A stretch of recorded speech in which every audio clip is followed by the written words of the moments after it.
قائم کیا جائے. اور دوسری طرف پولیس نے جو دیا ہے ورژن, جو چیز سامنے آئی ہے وہ یہ ہے کہ آئی جی کو رات کو اٹھا لیا گیا اور پھر آئی جی سے کہا گیا کہ چلیں اب جا کر, اب یہ کہانی چونکہ سنی جا چکی ہے, کہی جا چکی ہے سوشل میڈیا. لغاری صاحب یہ تو سیاسی حلقوں کی طرف سے یہ ورژن آ رہا ہے, یہ پولیس کا جو ورژن ہے پولیس نے خود نہیں دیا. ویسے پولیس تو اور ہی کچھ کہہ رہی ہے, سندھ کی پولیس وہ تو کہہ رہی ہے کہ پولیس نے ٹویٹ کیا تھا وہ وڈرا کر لیا, وہ انہوں نے واپس لے لیا, اس لیے ہم نہیں کہہ سکتے کہ پولیس کا اپنا ورژن کیا ہے. پھر وہ دوبارہ کر دیا ٹویٹ انہوں نے. پہلے پولیس نے ٹویٹ کیا تھا کہ ان کے خلاف ایکشن کیا جائے گا, پھر وہ ٹویٹ گم ہو گیا. دوسرا آرگومنٹ یہ ہے کہ سندھ کی پولیس کے اوپر پیپلز پارٹی کی حکومت کا دباؤ تھا کہ کیپٹن صفدر کے خلاف کارروائی نہیں کرنی ہے, اسی لیے یہ جو اتنا ایک ہیجان کی کیفیت پیدا ہوئی یہ اس لیے ہوئی کہ وہ یہ سمجھتے تھے کہ جی بلاول کے محترمہ مریم نواز صاحب اور کیپٹن صفدر ہمارے مہمان ہیں اور ان کی بےزتی ہو رہی ہے اگر ان کے خلاف پولیس کارروائی کرے گی. تو خیر جو بھی ہوا آخر کار یہ ہوا کہ وہ کورٹ میں جا کر ان کی بیل ہو گئی اور وہ باہر آ گئے. لیکن جو آپ نے انٹرو میں بات کی ہے یہ حکومت کی بوکھلاہٹ ظاہر ہوتی ہے. اگرچہ آپ نے کہا کہ اس طرح کے جلسے ہوتے رہیں, یہ بڑا جلسہ تھا, اس میں کوئی شک نہیں ہے کہ کراچی کے جو تاریخی جلسے ہیں ان میں سے ایک جلسہ یہ گنا جائے گا. ہم نے وہ کراؤڈ دیکھا, ہم نے لوگ دیکھے, لوگوں کا جوش و خروش دیکھا, اور خطاب کے دوران پبلک کی انوالومنٹ دیکھی, لائے ہوئے لوگ اور آئے ہوئے لوگوں میں جو فرق ہے وہ بھی ہم نے دیکھا ہے. اور اسی طرح سے گجرانوالہ کا جلسہ بھی تھا. لیکن اس کے باوجود حکومتیں اس طرح کے جلسوں سے بوکھلاتی نہیں ہیں, اس طرح کے جلسوں کو وہ سسٹین کرتے ہیں اپنے آپ کو, اور اپنی کنسسٹنسی کو برقرار رکھتے ہیں, اور اپنی ان کا ایک بڑا ڈگنیٹی ہوتی ہے, وقار ہوتا ہے حکومت کا کہ وہ حکومت ان چیزوں کو سہ لے. جس طرح سے وزیر اعظم نے 17 تاریخ کو اس پر ریئیکشن دیا اور جس انداز میں ہارش طریقے سے کیا ہے وہ وزیر اعظم کے منصب کے مطابق نہیں تھا. اور اگلے طریقے ہوا, اچھا لاکھ کہتے رہے کہ سندھ پولیس نے کیا, فلاں نے کیا, جس نے بھی کیا, لیکن وزیر اعظم ایک دن پہلے کہہ چکے ہیں اور یوں داڑھی پر ہاتھ لگا جیسے ہمارے یہاں سندھ میں ہوتا ہے اور سرائکی بیلٹ میں بھی ہوتا ہے, داڑھی پر ہاتھ لگا کر بڑی بات کرتے ہیں, دیکھ لے میں اس کو دیکھ لوں گا. اور اسی طرح سے کیونکہ یہ بھی سرائکی ہیں تو اس لیے انہوں نے داڑھی پر اپنی ہاتھ رکھ کر کہا اچھا بھی میں بھی دیکھ لوں گا, اب میں ایک اور عمران خان بن کر آؤں گا سامنے. تو یہ اور عمران خان بن کر ذرا فیصل سبزواری صاحب کو اس میں آنے دیجیے. فیصل سبزواری صاحب, لغاری صاحب کہتے ہیں کوئی ایسا معاملہ ہی نہیں تھا مزار قائد کے حوالے سے. کچھ پولیس آفیسر سے سینئر سے میری بات ہوئی, وہ کہتے ہیں کیچ 22 سچویشن تھی, ایک اوفینس ہے, ایک ڈسکرائبڈ اوفینس ہے, اگر اس پہ پولیس رد عمل نہ کرے تو بھی غلط ہے, اگر پولیس رد عمل کرتی ہے تو ظاہر ہے پھر اس کا ایک پولیٹیکل ریئیکشن ہوا ہے. آپ کو کیا سمجھ آتا ہے کہ کیپٹن صفدر کو اگنور کر دینا چاہیے تھا, وہ ہے ہی نہیں, ان کو کوئی سیریس کیریکٹر ہی نہیں ہے, یا پولیس کو کچھ نہ کچھ کارروائی تو کرنی ہی تھی؟ بہت شکریہ محیط صاحب.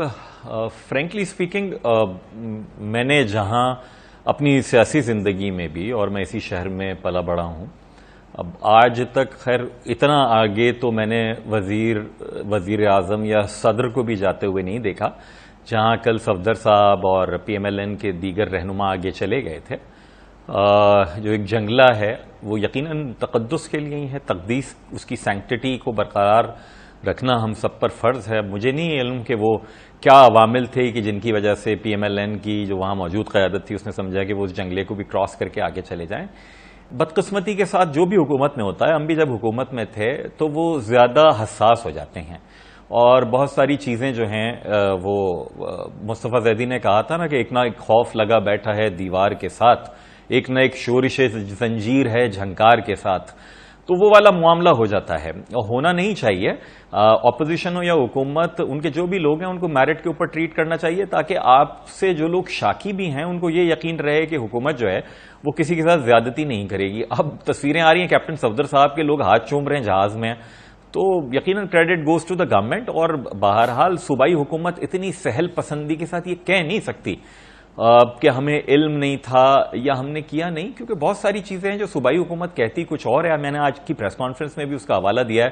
جیسے بحریہ ٹاؤن ہے, وہ ایسا تو نہیں ہے کہ وہ نئی علم ہے کہ سندھی گوٹھوں کو سندھ پولیس ہی وہاں سے ہٹا رہی ہے, اور انچارج منسٹر میرے دوست وزیر اعلیٰ سندھ ہی ہیں, اور 485 ارب روپے کا اسی بحریہ ٹاؤن کے اوپر جرمانہ سپریم کورٹ آف پاکستان نے لگایا. یعنی کچھ نہ کچھ وہاں کے مسائل ہیں. تو حکومت کا اتنی آسانی سے کہہ دینا کہ ہمیں نہیں تھا, مجھے ایسے واقعات ہوئے ہیں ماضی میں کہ جب شاید وزیر اعلیٰ کو نا علم ہو لیکن حکومتی مشینری کہیں نہ کہیں پر تو انوالو ہوتی ہے, جو میرا تجربہ ہے.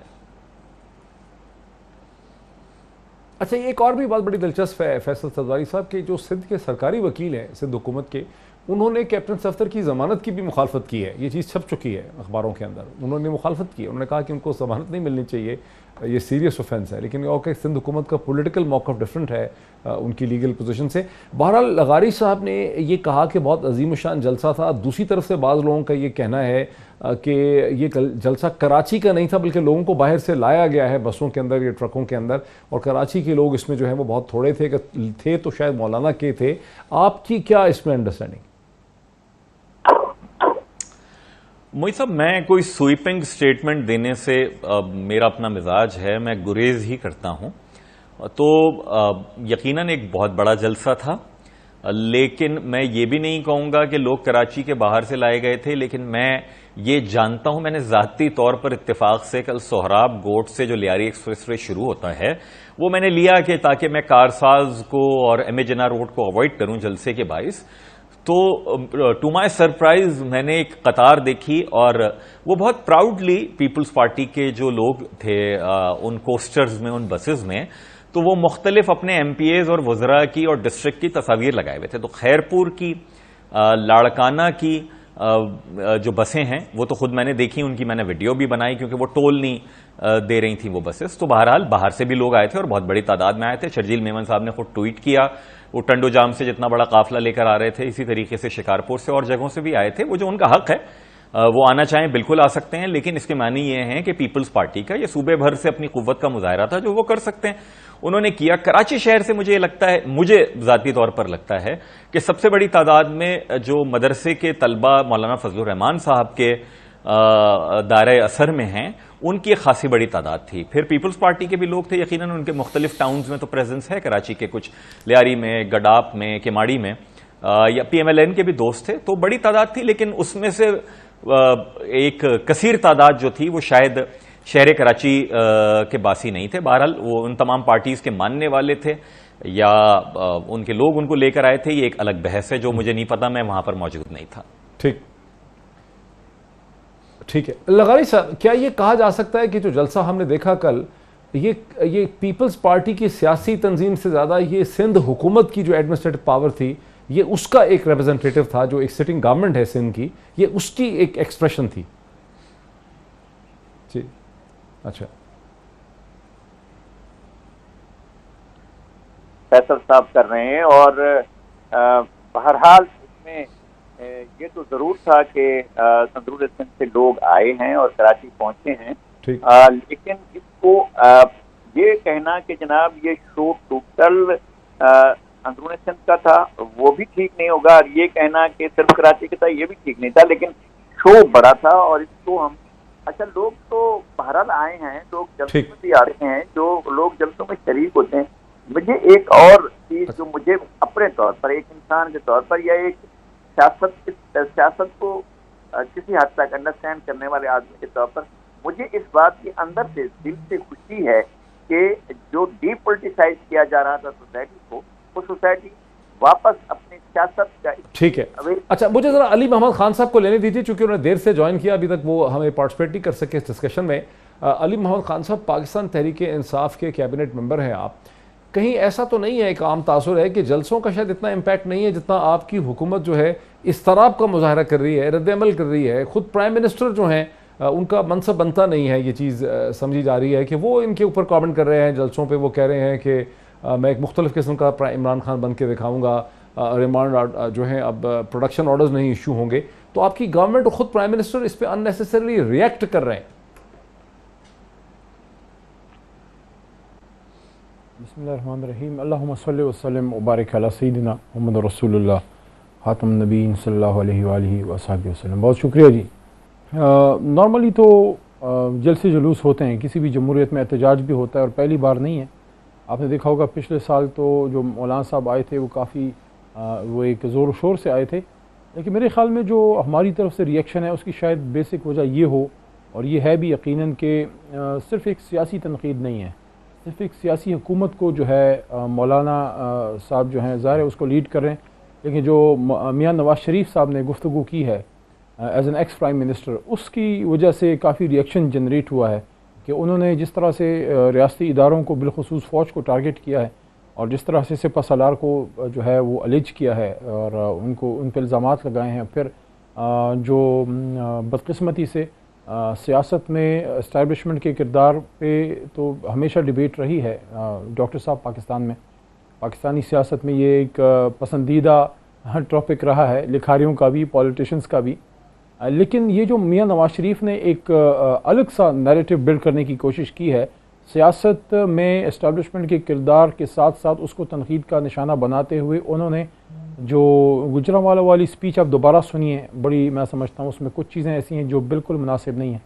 1971 کا جو ڈیبیکل تھا اس میں ہماری سپاہ کو مکمل طور پہ ذمہ دار ٹھہرانا، پھر جو ہے یہ بات کرنا کہ سیاست میں کردار کی بجائے آپ ملک کے دفاع پہ توجہ دیتے تو بہتر ہوتا، تو کیا ملک کے دفاع پہ ہماری افواج نے توجہ نہیں دی؟ آج جو ہمارا ملک محفوظ ہے، جو بے شمار شہادتیں دی گئی ہیں، اور جو آج پاکستان اللہ تعالیٰ کے کرم سے نیوکلیئر پاور ہے، اور آج جو پاکستان ہر طرح سے فضا سے، زمین سے اور سمندر سے محفوظ ہے، تو یہ کس نے کیا ہے؟ تو اس طرح سے بات کرنا۔ اور پھر آخری جو ایک بات انہوں نے اسپیچ کے ایک پورشن میں کی جو بڑی پنجاب میں کھڑے ہو کے بڑی نامناسب بات ہے، اور وہ یہ کہ جو مجھے سمجھ آئی، اگر میں غلط سمجھاؤں تو please correct me if I am wrong, لیکن یہ کہنا کہ پوری قوم سیسا پلائی ہوئی دیوار کی طرح کھڑے ہو جائے ان کے خلاف، تو یہ تو آپ دشمن کے خلاف کہتے ہیں۔ آپ پاکستانیوں کو کہیں کہ آپ ہندوستانی فوج کے خلاف جو ہے سیسا پلائی ہوئی دیوار کی طرح کھڑے ہوں، تو اب مجھے ڈاکٹر صاحب مجھے ایک بات بتائیں، سیاست سے بہت زیادہ اوپر ہے پاکستان، آپ کی میری ذات سے اوپر ہے ریاست پاکستان۔ حکومت پاکستان پہ میاں نواز شریف تنقید کریں، ہم بھی کرتے رہے، ہماری پالیسیز پہ کریں، لیکن اس طرح سے ریاست اور ریاستی اداروں کو ٹارگٹ کریں گے تو ان کا تو کام نہیں ہے اس طرح سے اس کا پھر پبلک سٹیٹمنٹ میں جواب کرنا، وہ تو اور جو ہے پولیٹیسائز ہو جائے گا معاملہ۔ اس کا جواب تو حکومت پاکستان دے گی، جس طرح پاکستان کے دفاع کی ذمہ داری فوج کی ہوتی ہے آپ کے بارڈرز پہ، نظریاتی سرحدوں کی دفاع کی حفاظت جو ہے پارلیمان کا ایک کام ہے، ساتھ ساتھ وہ حساس ادارے اور ہماری عدلیہ کبھی بولتی نہیں ہے، اس کے فیصلے بولتے ہیں۔ عدلیہ پہ اگر کوئی اس طرح کی بات ہوتی ہے یا ہمارے حساس اداروں پہ ہوتی ہے یا فوج پہ، اسٹیبلشمنٹ پہ ہوتی ہے، اس کا جواب تو حکومت وقت دے گی، ہماری ڈیوٹی ہے۔ کیونکہ اس طرح سے دیکھیں ڈاکٹر صاحب، کسی کو اس سے کوئی سیاسی فائدہ ہوگا، میں نہیں سمجھتا کہ نواز شریف خدا نخواستہ پاکستان کا کوئی دشمن ہے، لیکن اپنی ذاتی ایک انٹرسٹ میں، اپنی سیاست کو بچانے کے لیے، یا جو ہمارا ایک بیانیہ ہے، ہم یہ سمجھتے ہیں کہ میاں نواز شریف صاحب پہ جو کرپشن کے الزامات ہیں یا ان کی پولیٹیکل لیڈرشپ پہ اور بھی جماعتوں کے ہیں، اپنی اس کرپشن کو بچانے کے لیے، اپنے کیسز میں ریلیف یا NRO کے لیے جو آپ بیانیہ دے رہے ہیں، اپنے ملک میں اگر آپ اپنے قوم کو اپنی فوج کے خلاف کھڑا کر دیں گے، یہ آپ کس کا کام کر رہے ہیں؟ یہ آپ جو ہے انجانے میں کس کا کام کر رہے ہیں؟ یہ تو آپ ہندوستان کا کام آسان کر رہے ہیں۔ تو اس چیز پہ تو ریئیکشن فطری ہے، ہر محب وطن پاکستانی۔ آخری بات ڈاکٹر محی زادہ صاحب، ہر محب وطن پاکستانی کو تکلیف پہنچی ہے، خاص کر شہیدوں کے گھروں کو بہت تکلیف پہنچی ہے۔ جی مزید اس پہ بات کرتے ہیں، ایک بریک لیتے ہیں، بریک کے بعد بات کو آگے بڑھاتے ہیں آفٹر بریک۔ ناظرین ویلکم بیک۔ ناظرین میں چلتا ہوں فیصل سبزواری صاحب کی طرف۔ فیصل سبزواری صاحب، جب متحدہ نے ایک پریس کانفرنس کی، اس میں آپ بھی اظہار الحسن صاحب کے ساتھ موجود تھے اور خاصے غم و غصے کا مظاہرہ کیا اچکزئی صاحب کی اسٹیٹمنٹس کے حوالے سے۔ بنیادی طور پہ آپ کا جو غصہ ہے اور جو ریئیکشن ہے، جو رد عمل تھا، اس کی وجہ کیا تھی؟ جی محی صاحب، یعنی ظلم یہ ہے کہ ایک صاحب جو کہ پاکستان کے خلاف بھی قومی اسمبلی میں کھڑے ہو کے بات کر سکیں، اچھا یہ ایسے عجیب جمہوریت پسند ہیں محمود اچکزئی کہ جب گورنر بنانے کی باری آتی ہے تو ان کو اپنے بھائی کے علاوہ کوئی سوجتا نہیں ہے، اور بھی اسی طریقے سے بھانجے بھتیجوں میں پوزیشنز بانٹ دیتے ہیں۔ اچھا چلیں خیر، بانٹ دیں، وہ ان کا عمل ہے، ان کے ووٹ دینے والے ان کو دیکھیں۔ قائد اعظم محمد علی جناح کے مزار کے سائے تلے جس گراؤنڈ میں جلسہ ہو رہا ہے اس کا نام ہے باغ جناح، وہاں کھڑے ہو کر قائد اعظم کے فیصلے کو تنقید کا نشانہ بنانا کہ اردو کیوں قومی زبان ہے، اور تقریر بھی اردو میں ہی کر رہے تھے۔ بھائی آپ کر لیتے کسی اور زبان میں تقریر، یہ میرے خیال میں انتہائی غیر ضروری، نامناسب، اور اس اپوزیشن کی تحریک کو ایک کراچی مخالف رنگ دینے کی کوشش تھی جو کہ نہیں ہونی چاہیے تھی۔ اور مجھے افسوس زیادہ اس بات پہ ہوا کہ اپوزیشن کے جو اکابرین آئے ان کے بعد جنہوں نے تقریریں کی، انہوں نے کسی نے اس کے اوپر ایک حرف بھی نہیں بھیجا، تو اس کے معنی یہ ہیں کہ آپ کی خاموش تائید تھی۔ اس لیے تھا ہمیں غصہ, اس پہ غم تھا. ہم سندھ اسمبلی میں بھی جا رہے ہیں, اس پہ نیشنل اسمبلی میں بھی جا رہے ہیں کہ اس بات کو آپ سیٹل کریں. یہ بات کہہ دینا کہ اردو جو تھی جو لنگوا فرانکا تھی, تو یہ اس سے پہلے یہ بتا دیجئے کہ یہ پنجاب میں اور کیا وہاں پرشین رائج نہیں تھی رنجیت سنگھ کے زمانے میں بھی, کیا جو دیگر صوبے ہیں ان کے لوگ جو اب پاکستان کا حصہ بنے وہ کس طریقے سے کمیونیکیٹ کر رہے ہوتے تھے, اور آپ چاہتے کیا تھے کہ یہاں ہوتا کیا, اور کیا صرف اردو کی بنیاد کے اوپر یہاں پر بیوروکریسی بنی اس وقت؟ نہیں جناب, وہ تو اس وقت بھی انگریزی جانتے تھے جو ICS آفیسرز تھے, آج بھی انگریزی رابطے کی زبان ہے. آپ کے بھائی بھی جو گورنر تھے وہ سارے کے سارے یہ انگریزی بولتے تھے, آپ کے بچے باہر پڑھ رہے ہیں, انگریزی سیکھ رہے ہیں, بول رہے ہیں. تو آپ کہہ دیجئے نا کہ میں سوائے پشتو کے نہ کوئی زبان بولوں گا, جس طریقے سے ایک بگٹی صاحب نے اپنے زمانے میں کہہ دیا تھا. یہ منافقت تو نہ کریں, یہ تعصب تو نہ کریں, کم از کم قائد اعظم محمد علی جناح کو تو چھوڑ دیں, کم از کم ان کے مزار تک کے سائے میں تو ان کے فیصلوں کو اس وقت کیوں زیر بحث لایا گیا, ہمیں کچھ سمجھ میں نہیں آیا اس کے علاوہ کہ نفرت بھڑکائی جائے. نذیر لغاری صاحب, کہیں ایسا تو نہیں ہے کہ اپوزیشن کی 11 جماعتیں فزیکلی طور پر تو اکٹھی ہو گئی ہیں, لیکن ذہنی طور پہ اور نظریے کے اعتبار سے یہ بہت مختلف قسم کا کراؤڈ ہے. یعنی اچکزئی صاحب, مولانا فضل الرحمان, PMLN, PPP, یہ سب بہت مختلف قسم کی جماعتیں ہیں جن کے درمیان میں کوئی آپس میں اتفاق اصل میں ہو نہیں سکتا. نہیں, دراصل یہ جماعتیں کوئی 8 سال پہلے 8 سال کی مدت تک یہ ایک اتحاد میں رہی ہیں. یہ PMLN نہیں تھی اور 1-2 اور جماعتیں بھی نہیں تھیں, ورنہ یہ جماعتیں تو ایک ساتھ رہی ہیں. اچکزئی صاحب بھی تھے, مولانا فضل الرحمان بھی تھے, اور پاکستان پیپلز پارٹی بھی تھی, اور یہ جو ہیں اپنا نیشنل پارٹی یہ موجود تھی. یہ ساری پارٹیاں پہلے MRD میں موجود رہی ہیں اور انہوں نے ایک بے مثال تحریک بھی چلائی. جو فیصل صاحب کا اعتراض ہے وہ ویلڈ ہے, اور غیر ضروری چیزوں کو کھانے کی کوئی ضرورت نہیں ہوتی کسی بھی آپ سیاسی اجتماع میں. اور ان کا یہ بھی شکوہ ہے کہ انہوں نے کسی نے ایک حرف بھی نہیں کہا. تو پھر فیصل بھائی نے اور اظہار الحسن صاحب نے, خواجہ اظہار الحسن صاحب نے 3 حرف بھیجے اور اپنا دل کا غصہ کر دیا پورا. لیکن یہ کہ اردو تو کسی سے نہیں لڑ رہی ہے, ہم تو اب بھی بڑے ذوق اور شوق سے پڑھتے ہیں. میرے سب بچوں کے یہ استاد ہیں, ان کو انہوں نے تقریریں سکھائی ہیں فیصل سبزواری صاحب نے. ان کو پتا ہے کہ ہمارے گھر میں اردو کیسے بولی جاتی ہے, سندھی بھی بولی جاتی ہے, سرائکی بھی بولی جاتی ہے, بلوچی بھی بولی جاتی ہے, اردو بھی بولی جاتی ہے. ہم نہیں سمجھتے ہیں کہ ہمیں زبان کی بنیاد پر کسی کو ٹارگٹ کرنا چاہیے. سوال ہی بن, اس سے بڑا جرم ہو ہی نہیں سکتا کہ کسی کو زبان کی بنیاد پر ٹارگٹ کیا جائے. اور زبان کی بنیاد پر, زبانیں لڑائی کے لیے ہوتی ہیں, زبانیں تو کمیونیکیشن کے لیے ہوتی ہیں, تو سمجھنے کے لیے ہوتے ہیں, اظہار خیال کے لیے ہوتی ہیں. تو مجھے ان کے سیاسی جو اسٹینڈ ہے میں اس پر کوئی تنقید نہیں کر رہا ہوں, نہ ان کے سیاسی اسٹینڈ پر تنقید کر رہا ہوں. ان کے اس رویے پر مجھے بھی یہ بات ہے کہ ان کو نہیں کہنا چاہیے تھا اردو کے بارے میں جو کچھ انہوں نے کہا ہے. ایک اشارہ تانی صحیح, یہ باتیں نہیں کرنی چاہیے, اور اس سے کوئی کاؤنٹر پروڈکٹیو بات ہے. مطلب یہ ہے کہ اس سے تو MQM کو موقع ملا کہ انہوں نے باقاعدہ ایک پریس کانفرنس کی. اچھا, یہ تو اچھا ایک آپ نے بڑا اچھا ایکسپلین کر دیا. آپ کی طرف آتا ہوں جناب علی محمد خان صاحب, کہیں ایسا تو نہیں ہوا کہ نواز شریف صاحب کو جب آپ نے ایک ایکسٹرا آرڈنری کنسیشن دے کے ہیلتھ گراؤنڈز پہ پاکستان سے باہر بھیج دیا, حالانکہ وہ کنوکٹڈ تھے, کنوکٹڈ کسی شخص کو پاکستان کی قانونی تاریخ میں اس قسم کی سہولت اس سے پہلے ملی نہیں ہے, اس کے نتیجے میں جو گزشتہ 3 یا 4 برس کا لیگل کانسٹیٹیوشنل انویسٹیگیٹو پروسیس تھا, جو میڈیا کا نیریٹو تھا ان کے حوالے سے, اور جو ایک اس کی مورل اتھارٹی تھی جب جوائنٹ انویسٹیگیشن ٹیمز بنی, جو سپریم کورٹ کے فیصلے تھے, جو کرپشن کا پورا ایک کیسز چل رہے تھے, ان سب چیزوں کا آپ نے اس غبارے سے ہوا نکال دی, اور در حقیقت آپ نے میڈیا کو, پالیٹکس کو یہ سگنل دیا کہ نواز شریف صاحب کے خلاف جو کچھ بھی ہے اس کی کوئی اہمیت نہیں ہے. یہی وجہ ہے کہ نواز شریف صاحب کو اب ایک مختلف قسم کی سیاست دوبارہ سے کرنے کا موقع مل رہا ہے. اگر وہ اپنے کیسز ہی کو بھگت رہے ہوتے, وہ جیل میں ہی بیٹھے ہوتے, تو پھر ظاہر ہے کہ جو اس وقت وہ ایک نیریٹو شیپ کرنا چاہ رہے ہیں, جیسے کہ ایک ہنکی ڈوری پولیٹیکل نیریٹو ہے, یہ در حقیقت آپ نے اور آپ کے جو بھی الائز ہیں ایک اسٹریٹجک مسٹیک کی آپ نے, جو اب آپ کو اس کی قیمت چکانی پڑ رہی ہے. میں اس کو مسٹیک نہیں کہوں گا. اس وقت آن ریکارڈ جو سب چیزیں سامنے تھی, اور آپ اور ہمارے دوست آپ لوگ جو میڈیا میں ہیں, ہر پروگرام میں ہم پہ ایک الزام ایک طرح سے لگ رہا تھا کہ بیمار ہیں اور بہت تکلیف ہے اور وہ زندگی اور موت کا مسئلہ ہے، اور ہم سے تو ضمانتیں جو ہے کچھ فورم سے مانگی گئیں کہ ان کی زندگی کی ضمانت دیں. اب زندگی کی ضمانت تو اللہ دے سکتا ہے.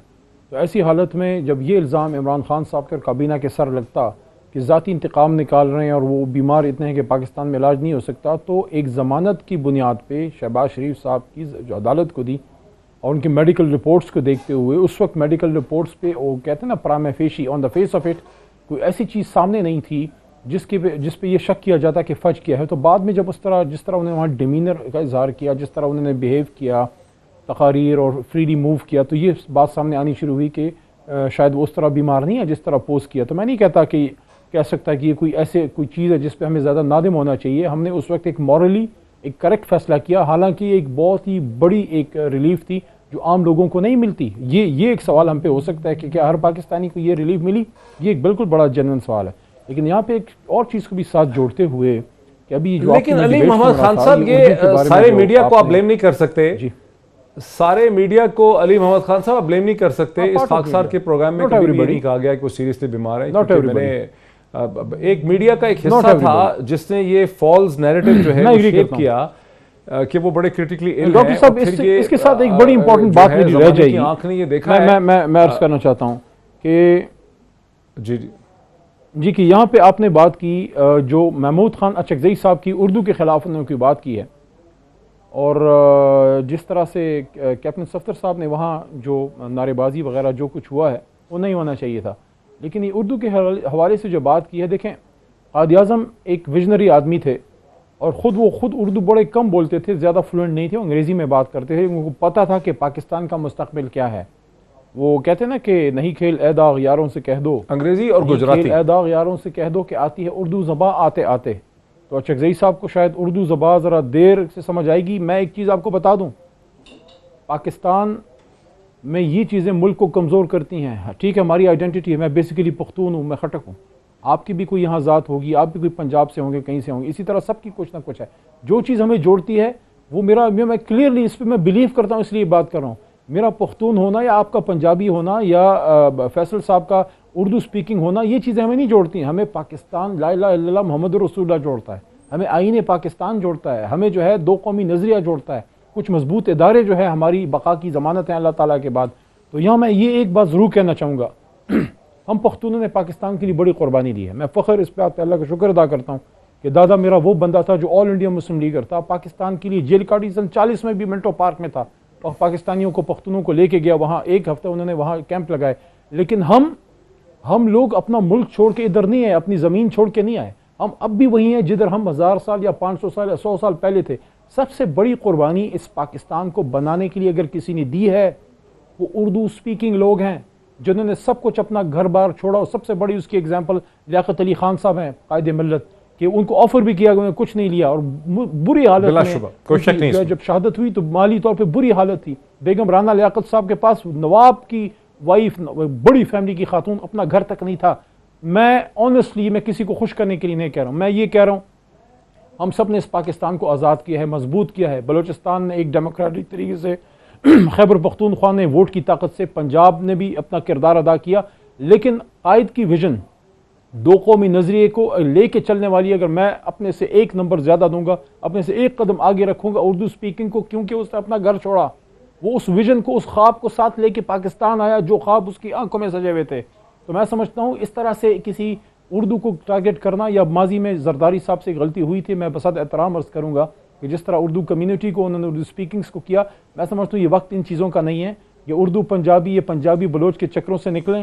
ہندوستان کیا چاہتا ہے؟ انہی چکروں میں ہمیں ڈالنا چاہتا ہے نا. میرا ایک سوال ہے، ویسے جسٹ 1 منٹ، میرا ایک سوال ہے محمود خان اچکزئی صاحب سے. میں نے سینٹ میں ایک سپیچ کی، اس پہ ان کے دوست میں ناراض ہو گئے، کبھی آپ نے یہ بات کر دی تو کیا سچ بولنا گناہ ہے؟ وہ کہتے ہیں کہتا ہوں وہی بات سمجھتا ہوں جسے حق، میں زہر حل کو کبھی کہہ نہ سکا قند، اپنے بھی خفا مجھ سے ہیں بیگانے بھی نہ خوش. تو محمود خان اچکزئی صاحب سے سوال یہ ہے کہ آپ ہمیشہ ایک لفظ استعمال کرتے ہیں، آپ مجھے سنیں ڈاکٹر صاحب، کہ آپ ایک لفظ استعمال کرتے ہیں اچکزئی صاحب، پنجابی استعمار. تو اگر اس ملک میں کوئی پنجابی استعمار تھا ماضی میں یا جو بھی تھا، تو اس کے سب سے بڑے علمبردار تو میاں نواز شریف تھے، اور آپ ہمیشہ سے میاں نواز شریف صاحب کے اہل آئے رہے. پھر آپ ان کے ساتھ کیوں رہے؟